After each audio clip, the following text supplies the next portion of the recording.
ಕಾಂಗ್ರೆಸ್ ಸರ್ಕಾರ ನಮ್ಮನ್ನ ಟೆರರಿಸ್ಟ್ ತರ ಟ್ರೀಟ್ ಮಾಡ್ತಾ ಇದಾರೆ. ಇಲ್ಲಿ ಏನು ಟೆರರಿಸ್ಟ್ ಗಳನ್ನ ಟ್ರೀಟ್ ಮಾಡ್ತಾ ಇದಾರಲ್ಲ ನಮ್ ದೇಶದಲ್ಲಿ, ಅದೇ ತರ ನಮ್ಮ ಸ್ಟೂಡೆಂಟ್ಸ್ ನ, ನಾವು arts college RC college students ನ ಇವತ್ ಸರ್ಕಾರ, ಕಾಂಗ್ರೆಸ್ ಸರ್ಕಾರ ಟೆರರಿಸ್ಟ್ ತರ ಟ್ರೀಟ್ ಮಾಡ್ತಾ ಇದಾರೆ ಸರ್. ಭಯೋತ್ಪಾದಕರ ತರ ಟ್ರೀಟ್ ಮಾಡ್ತಾ ಇದಾರೆ. ಇಲ್ಲಿ ನಾವ್ ಏನ್ ಕೇಳಕ್ ಬರ್ತಾ ಇದೀವಿ, ಏನ್ ಕೇಳ್ತಾ ಇದೀವಿ ಸರ್ಕಾರಕ್ಕೆ? ನಮ್ ಕಾಲೇಜು, ಡಿಗ್ರಿ ಕಾಲೇಜುಗಳನ್ನ ಬಡವ್ರಿಗೋಸ್ಕರ ಉಳಿಸಿ, ಈ ರಾಜ್ಯದ ರೈತರು, ಕಾರ್ಮಿಕರು, ಈ ಮಕ್ಕಳಿಗೋಸ್ಕರ ಉಳಿಸಿ ಅಂತ ಕೇಳ್ತಾ ಇದೀವಿ. ಇನ್ನೇನ್ ಕೇಳ್ತಾ ಇದೀವಿ ನಾವು?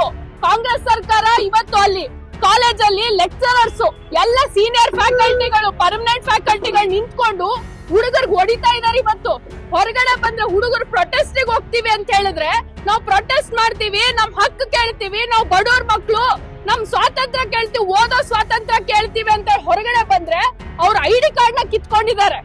ಐಡಿ ಕಾರ್ಡ್ ನ ಕಿತ್ಕೊಂಡು ಹುಡುಗರನ್ನ ಬೈದ್ ಕ್ಲಾಸ್ ಒಳಗೆ ತಳ್ಳಿದ್ದಾರೆ. ಇದ ಕಾಂಗ್ರೆಸ್ ಸರ್ಕಾರ? ನೀವ್ ಯಾವ ಹಕ್ಕನ್ ಬಗ್ಗೆ ಮಾತಾಡ್ತೀರಾ? ನೀವ್ ಯಾವ ದೀನದಲಿತರ ಬಗ್ಗೆ ಮಾತಾಡ್ತೀರಾ? ನೀವ್ ಯಾರ್ ಬಡವ್ರ ಬಗ್ಗೆ ಕಾಳಜಿ ಇದೆ ನಿಮ್ಗೆ?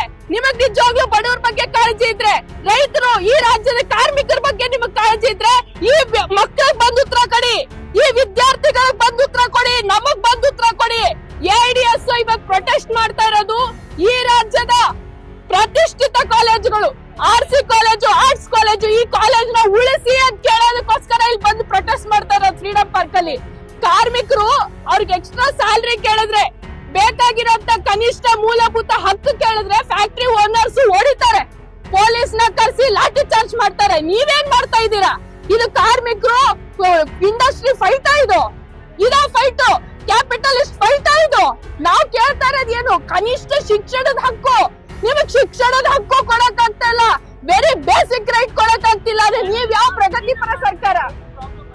ವಿಲೀನ ಮಾಡಿದ್ರೆ constituent college, university constituent college ಮಾಡಿದ್ರೆ ಈ ಕಾಲೇಜುಗಳ ಪರಿಸ್ಥಿತಿ ರಾಜ್ಯದ ಬೇರೆಲ್ಲ ಕಾಲೇಜುಗಳು, ಮೈಸೂರಿನ ಯುವರಾಜ ಕಾಲೇಜು, ಬೆಂಗಳೂರಿನ ಮಹಾರಾಣಿ ಕ್ಲಸ್ಟರ್ ಯೂನಿವರ್ಸಿಟಿ, ನೃಪತುಂಗ ಯೂನಿವರ್ಸಿಟಿ, ಈ ಪರಿಸ್ಥಿತಿ ಆಗುತ್ತೆ. ಇಲ್ಲಿ ಏನು ಫೀ ಹೆಚ್ಚಳ ಆಗಿದೆ ಆಲ್ರೆಡಿ.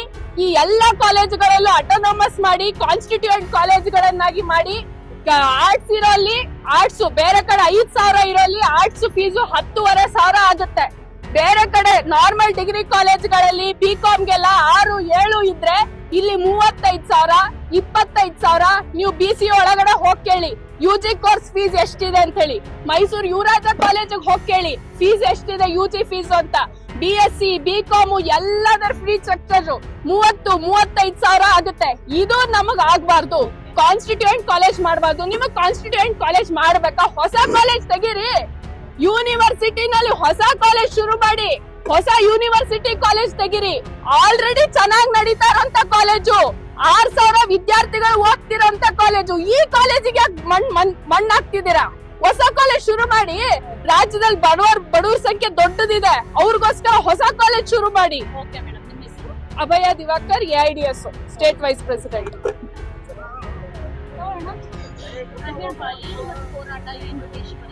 ಇವಾಗ ಸರ್ಕಾರ ತಗೊಂಡಿರೋ ನಿರ್ಧಾರ, ನಮ್ಮ ಸರ್ಕಾರಿ ಕಾಲೇಜು ಮತ್ತು ಆರ್ಸಿ ಕಾಲೇಜುಗಳನ್ನ, ಘಟಕ ಕಾಲೇಜುಗಳನ್ನ ಮಾಡ್ಬೇಕು ಅಂತ ಸರ್ಕಾರ ತಗೊಂಡಿರೋ ನಿರ್ಧಾರ ಎಷ್ಟರ ಮಟ್ಟಿಗೆ ಸರಿ ಅಂತ ಅವ್ರನ್ನ ಕೇಳಕ್ ಇಷ್ಟಪಡ್ತೀನಿ. ನಾನು ನಮ್ಮ ಮಾನ್ಯ ಮುಖ್ಯಮಂತ್ರಿಗಳು ಸಿದ್ದರಾಮಯ್ಯ ಸರ್ ಅವ್ರಿಗೆ ಒಂದು ಕ್ವಶನ್ ಕೇಳಕ್ ಇಷ್ಟಪಡ್ತೀನಿ. ಸರ್ಕಾರ ಇವಾಗ 5 ಯೋಜನೆಗಳನ್ನ ಕೊಟ್ಟಿದೆ. ಅದರಲ್ಲಿ ಒಂದು ಯೋಜನೆ ಸ್ತ್ರೀ ಶಕ್ತಿ ಯೋಜನೆ. ಇವಾಗ ಸ್ತ್ರೀ ಶಕ್ತಿ ಯೋಜನೆ ಏನು ಅಂದ್ರೆ, ಹೆಣ್ಮಕ್ಳನ್ನ ನಾವು ಮುಂದೆ ತರಬೇಕು ಅನ್ನೋ ಯೋಜನೆ ಅದ್ರ ಗುರಿಯಾಗಿದ್ರೆ, ಇವಾಗ ಹಾಗಾದ್ರೆ ನಮ್ಮ ಸರ್ಕಾರಿ ಕಲಾ ಕಾಲೇಜು ಮತ್ತು ಆರ್ಸಿ ಕಾಲೇಜುಗಳಲ್ಲಿ ಹೆಣ್ಮಕ್ಳು ಓದ್ತಾ ಇಲ್ವಾ? ಹಾಗಾದ್ರೆ ನೀವು ಅವ್ರನ್ನ ಯಾವ ರೀತಿ ತಿರ್ಗಾಕ್ ಮಾತ್ರ ಅವ್ರಿಗೆ ನೀವು ಬೆಂಬಲ ನೀಡ್ತೀರಾ? ಅವ್ರ ಎಜುಕೇಶನ್ಗೆ ಬೆಂಬಲ ನೀಡಕ್ಕೆ ನಿಮ್ಗೆ ಆಗಲ್ವಾ? ಇಲ್ಲ ವಿದ್ಯಾರ್ಥಿಗಳನ್ನ ಬೆಂಬಲ ನೀಡಬೇಕು ಅನ್ನೋದು ನಿಮ್ ಉದ್ದೇಶ ಇಲ್ವಾ ಅಂತ ಕೇಳಕ್ ಇಷ್ಟಪಡ್ತೀನಿ. ಇನ್ನೊಂದೇನಂದ್ರೆ, ಇವಾಗ ಫೀಸ್ಗಳನ್ನ ಸಾಮಾನ್ಯ ವಿದ್ಯಾರ್ಥಿಗಳು ಕಟ್ಟೋಕ್ ಆಗಲ್ಲ. ಇವಾಗ ಸರ್ಕಾರಿ ಫೀಸ್ಗಳನ್ನ ಎಲ್ಲ ತಂದೆ ತಾಯಿಗಳು ಒಳ್ಳೆ ಹುದ್ದೆಯಲ್ಲಿ ಇರಕ್ ಸಾಧ್ಯ ಇಲ್ಲದೆ ಇರೋದು ಎಷ್ಟು ಇಲ್ಲ ಅಂತ ಎಲ್ಲರಿಗೂ ಗೊತ್ತಿರೋ ವಿಷಯನೇ.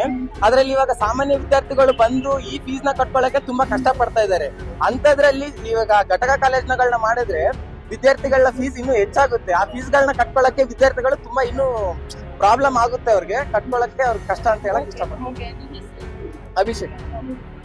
ಖಂಡಿತವಾಗ್ಲೂ ನೀವು ಕವರೇಜ್ ಕೊಡ್ಬೇಕು, ಇದೊಂದು ದೊಡ್ಡ ಸುದ್ದಿ ಮಾಡ್ಬೇಕು. ಇವತ್ತು ಸರ್ಕಾರಿ ಕಾಲೇಜ್ಗಳು ಉಳಿಬೇಕು ಅಂದ್ರೆ ನಾವು ಯಾವ ಮಟ್ಟಕ್ಕೆ ಹೋರಾಟ ಮಾಡ್ಬೇಕಾಗಿದೆ, ಇದನ್ನ ನೀವು ಕವರ್ ಮಾಡ್ಬೇಕು ಅಂತ ಮೊದಲನೇದಾಗಿ ಮನವಿ ಮಾಡ್ಕೊಳ್ತಾ ಇದ್ದೀನಿ. ಕೆಲವರು ಇವಾಗ ಇಲ್ಲಿ ಬಂದಿರೋರಲ್ಲಿ ತುಂಬಾ ದೊಡ್ಡ ಸಂಖ್ಯೆಯ ವಿದ್ಯಾರ್ಥಿಗಳು ಯಾರು ಊರಿಂದ ಬರೋದಿತ್ತು ಬ್ಯಾಚು, ಅವ್ರುಗಳು ಗೇಟ್ ಗಳ ಹತ್ರ ಬಂದ್ರೆ ಆ ಪ್ರೊಫೆಸರ್ಸ್ ಕೂತ್ಕೊಂಡು ಕ್ಲಾಸ್ ಅಲ್ಲಿ ಪಾಠ ಮಾಡ್ಬೇಕು, ಇಲ್ಲಾಂದ್ರೆ ನ್ಯಾಯ ಅನ್ಯಾಯ ಸತ್ಯ ಅಸತ್ಯದ ಬಗ್ಗೆ ಮಾತಾಡೋದು ಮತ್ತೆ ಹೆಂಗ್ ಸ್ಟ್ಯಾಂಡ್ ತಗೊಳ್ಳೋದು ಅನ್ನೋದನ್ನ ಕಲಿಸ್ಬೇಕು.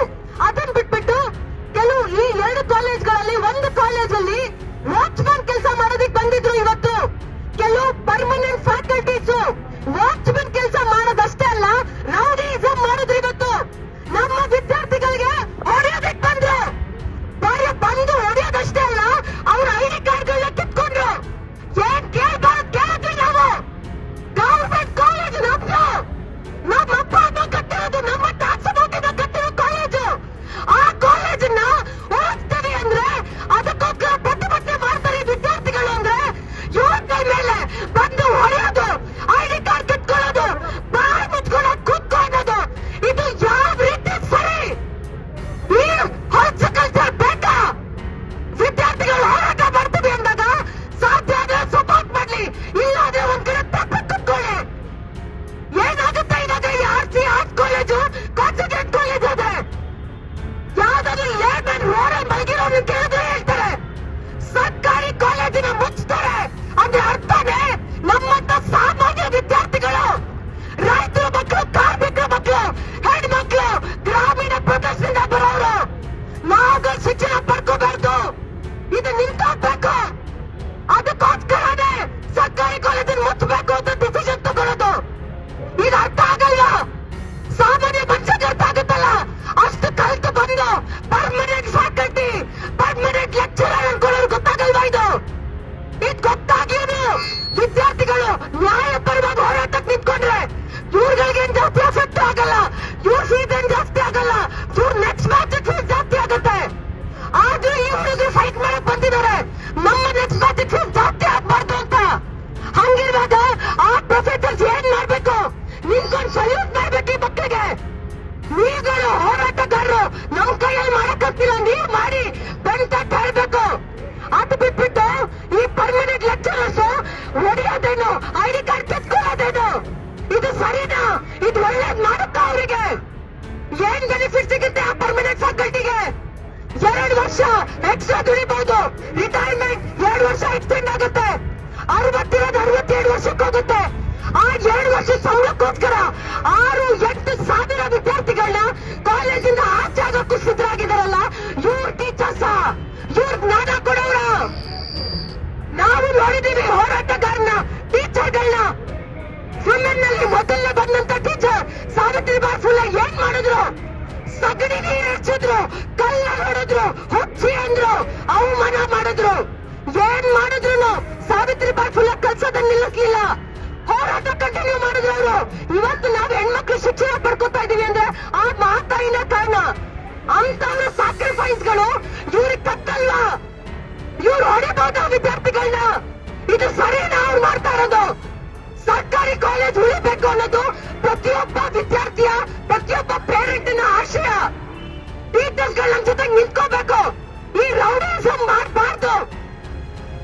ಎಷ್ಟೋ ಟೀಚರ್ಸ್ ಅದೇ ಕಾಲೇಜ್ಗಳಲ್ಲಿ ಇದ್ದಾರೆ, ಯಾರು ಬೆಡ್ ತಟ್ಟಿ ನಮ್ಮನ್ನು ಕಳ್ಸಿದ್ದಾರೆ. ಸರಿಯಾದ ಕೆಲಸ ಮಾಡ್ತಾ ಇದ್ರ, ಹೋಗಿ ಮಕ್ಳ, ನಾವಿವತ್ತು ಕ್ಲಾಸ್ ತಗೊಳ್ಳಲ್ಲ, ಹೋಗಿ ಮಕ್ಳ, ಇದೇ ಹೇಳಿದವರಿದ್ದಾರೆ. ಆದ್ರೆ ಬೆಳಲಿಕ್ಕೆ ಎಷ್ಟು ಪರ್ಮನೆಂಟ್ ಫ್ಯಾಕಲ್ಟಿ ಇದ್ದಾರೆ ಅದಿವತ್ತು ಗೌರ್ಮೆಂಟ್ಗೂ ಗೊತ್ತಿರ್ಬೋದು, ನಮಗ್ ಗೊತ್ತಿಲ್ಲ. ಆ ಪ್ರಪೋಸಲ್ ತಗೊಂಡೋದವರು ನಮ್ಮ ಈ ಲೆಕ್ಚರರ್ಸ್ ಬೇಡ ನಮಗೆ ಗೌರ್ಮೆಂಟ್ ಕಾಲೇಜ್ ಕಾನ್ಸ್ಟಿಟ್ಯೂಷನ್ ಕಾಲೇಜ್ ಮಾಡ್ತೀವಿ ಅಂತ. ಅವರು ಈ ತಪ್ಪೇನ್ ಮಾಡಿದ ಕ್ಷಮೆ ಕೇಳ್ಬೇಕು. ಅವರು ವಿದ್ಯಾರ್ಥಿಗಳು ಇವತ್ತು ಇಲ್ಲಿ ಕಿಕ್ಕಿರಿದು ಸೇರ್ಬೇಕಿತ್ತು, ಎಲ್ಲಾ ವಿದ್ಯಾರ್ಥಿಗಳಿಗೂ ಇಲ್ಲಿ ಬರ್ಬೇಕು ಅಂತೇಳಿ ಲಾಸ್ಟ್ 3 ವಾರದಿಂದ ಪ್ರಿಪೇರ್ ಆಗಿದ್ದಾರೆ ಈ ಹೋರಾಟಕ್ಕೆ. ಬರೋದಕ್ಕೆ ಬಿಡ್ಲಿಲ್ಲ, ಗೇಟ್ ಅಲ್ಲಿ ನಿಂತ್ಕೊಂಡು ವಾಚ್ಮನ್ ಕೆಲಸ ಮಾಡಿದ್ರು. ಇವತ್ತು ಆ ಬೆಳವಣಿಗೆ ಎಷ್ಟು ಪರ್ಮನೆಂಟ್ ಫ್ಯಾಕಲ್ಟಿಗಳು ತಪ್ಪು ಮಾಡ್ತಾ ಇದ್ದಾರೆ, ಅವರು ದೊಡ್ಡ ತಪ್ಪು ಮಾಡ್ತಾ ಇದ್ದಾರೆ. ಅವರು ವಿದ್ಯಾರ್ಥಿ ಸಮುದಾಯ ನಿದ್ರಾಕೊತಾ ಇದ್ದಾರೆ. ಸರ್ಕಾರಿ ಕಾಲೇಜನ್ನು ಮುಚ್ಚಲಿ ಅಂತ ಅವರು ಸಪೋರ್ಟ್ ಮಾಡ್ತಾ ಇದ್ದಾರೆ. ಇದು ಇವತ್ತೇ ನಿಲ್ಬೇಕು ಈ ಹೋರಾಟ. ಅದರ ಪ್ರೂಫ್ ಅಷ್ಟೆಲ್ಲ ಮಾಡಿದ್ರು ಈ ವಿದ್ಯಾರ್ಥಿಗಳು ಅದನ್ನು ಬೇಧಿಸ್ಕೊಂಡು ಬಂದಿದ್ದಾರೆ. AIDFO ವಿದ್ಯಾರ್ಥಿ ಸಂಘಟನೆಯಿಂದ, save RC, save government arts ವಿದ್ಯಾರ್ಥಿ ಹೋರಾಟ ಸಮಿತಿಯಿಂದ ನಾವು ಮತ್ತೊಮ್ಮೆ ಪ್ರೆಸ್ ಮೀಡಿಯಾಗಳಿಗೂ ರಿಕ್ವೆಸ್ಟ್ ಮಾಡ್ತಾ ಇದ್ದೀವಿ.